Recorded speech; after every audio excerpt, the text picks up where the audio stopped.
it looks like the public has actually responded quite well to Universal's new effort, that being How to Train Your Dragon live action. You can see right here from this article from Variety, box office, How to Train Your Dragon to fly to $75 million opening in the opening weekend frame. This by Rebecca Rubin.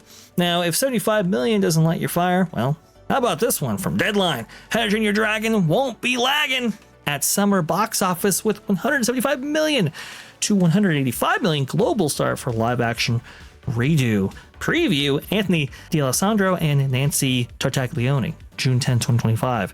Domestic box office estimates for this week's opening of the live action adaptation for Universal DreamWorks Animation's How to Train Your Dragon are between 65 to 75 million plus at 4,000 theaters. That's in North America, folks. And don't be shocked if this beloved title overperforms. This isn't Gus Van Sant's take on Alfred Hitchcock's Psycho, meaning a shot-for-shot version of the original 2010 movie, and that's even with original How to Train Your Dragon architect Dean DeBlois behind the camera. There's a lot of heart and there's a lot of flying swoops that set this live-action reboot apart. Even if toothless, the dragon looks similar to his animated version. Very, very interesting review here. Also, too, Culture, I don't know if you knew this, but I found something very fascinating when talking about this discussion right here, because I was interested to see, how much they might have budgeted this film out for. And I saw this from Hollywood Handle. How to Train Your Dragon is the first theatrical live-action remake of an animated film that actually costs less than its original film. Live action, $150 million, and animated, $165 million. So, what do you think, Culture? Do you think this one has a real shot at maybe getting that lucrative $1 billion figure, or is it going to come up just short? I think this will come up just short. It's always possible. A lot of it's going to depend on word of mouth. A lot of people who've seen this already have spouted on about it, and of course, this opened in Korea last week. So this we're seeing it today for, the first time elsewhere. I think, and I'm not sure how many markets it was, but I know specifically South Korea. Regardless, I'm looking at this as one of those dark horse pursuits of $1 billion. I think it'll be a surprise if it gets there, but I mean, it wouldn't surprise me if it hit 800 million. It wouldn't surprise me at all, and that'll be a tidy little profit for the studio. But at the same time, I mean, if Nico Parker continues to shoot her mouth off, or anything like that happens, and we get Rachel Zegler moments of clarity from her, or more of them, I think this will be this will fall short. And again, if you keep a leash on your stars and have them only talk about the upside of the film, I think you're always better off. But the budget is a surprise, because normally live action is so much more expensive, and I think that's a major upside for this. I don't always want to talk dour. I'm going to see this today. In fact, in just a few hours, I'm very excited to see it. So that should tell you something. Right. I've let some of the commentary go through one ear and out the other, so that I could try to approach this with as open a mind as possible. But if this deviates even a little bit from what they claim is a shot-for-shot recreation, which I already know it does, but it's going to depend to what extent they've changed the film, or how that I'll be either a wild advocate for it, or a fervent detractor. Jonas, I think we've heard Bob Iger say about these live action remakes. I know this is Universal, but I'm just saying the biggest studio that remakes their animated catalog is going to be Disney. Did they call these in the past brand deposits, if I'm not mistaken? This, I think, is a big brand deposit in that it follows so closely the animated works set forth, some 20 years prior. Your thoughts on that, Jonas? Do you think that'll hurt its box office prospects at all? Wait, hurt the box office prospects? No, I'll just say this will only make people more excited for Isle of Berk. So there's a concept in business of a brand extension, which is similar to a brand deposit, might as well be the same thing. When you have, for instance, toothpaste Oreos sitting there on the shelf, let's imagine it's this disgusting flavor or whatever, even if no one buys toothpaste Oreos, what happens is it boosts the sale of the original Oreos sitting right there next to it. To the point where the budget in making toothpaste Oreos, if you were to compare it to just straight out marketing the toothpaste Oreos or regular Oreos, it was a good idea. Most 9 times out of 10. So these live action remakes, I'm not sure that Disney has that same effect, because I think the Little Mermaid that came out a few years ago, I think it probably had a boosting effect of the original Little Mermaid, even if it's I don't want those, I want the original one. Or if somebody says, I don't like this Pinocchio that no one watched, even though it came from Robert Zemeckis, they go, oh, well, we should watch the original one in protest. So one, this will boost the original How to Train Your Dragon and its amazing themes and score from Chris Sanders. Chris Sanders hitting big at the box office a lot lately, since he was the original director of Lilo and Stitch as well. The real thing here is it's going to make people go, I want to go visit Isle of Berk at Epic Universe, the How to Train Your Dragon land.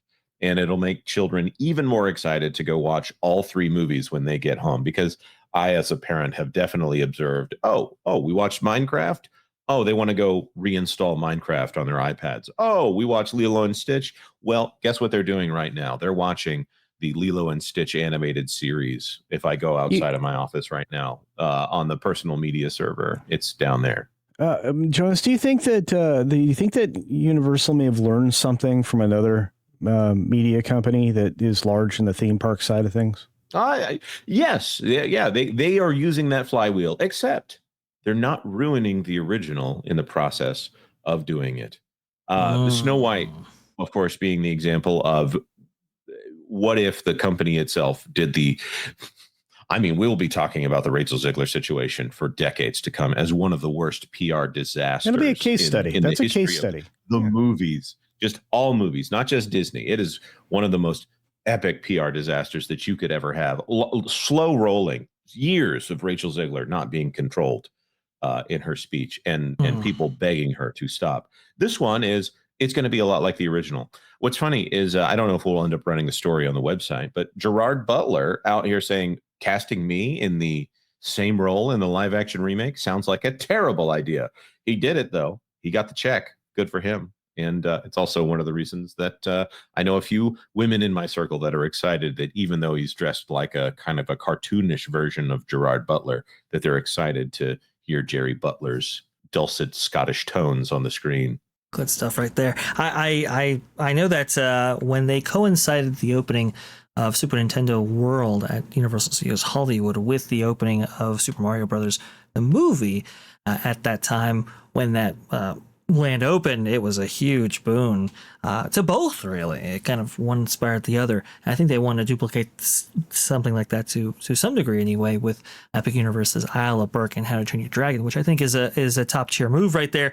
Also, too, a lot of people questioned, well, okay, these franchises in Epic Universe make sense, but How to Train Your Dragon, how do we, is that necessarily a big enough franchise that can sustain something like that? And it's like, yes. Universal, How to Train Your Dragon was like a top 5 franchise in terms of merchandise sales for Universal Studios. And so it made a lot of sense to incorporate that into Epic Universe, and now we've seen the enthusiasm for that franchise from people dressing up and so forth and experiencing that land. It's been phenomenal. So I think the natural extension was to bring that franchise back in a big way, and doing it via a live action remake makes a whole lot of sense. Culture, where do you think this might end up for your box office predictions as we close this out?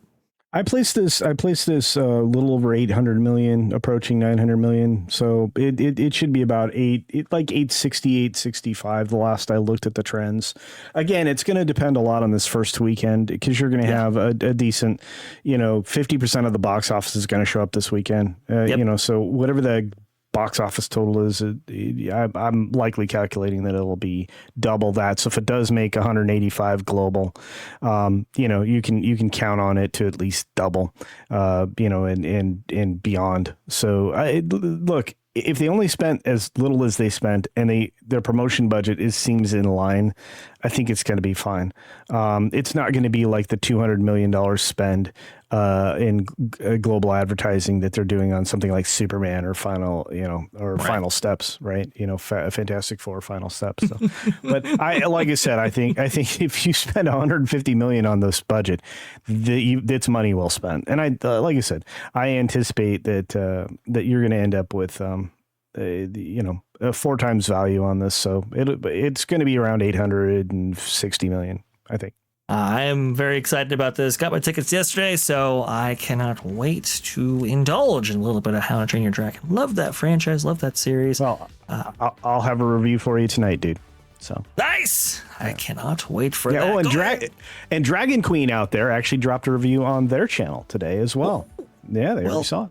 Yeah. That is very appropriate, actually. Indeed. Brushing out the crown as she does. Good stuff right there. We'll keep you, abreast of this story and much, much more here on That Park Place. Thanks for watching That Park Place News. For more information, consider checking out www.thatparkplace.com.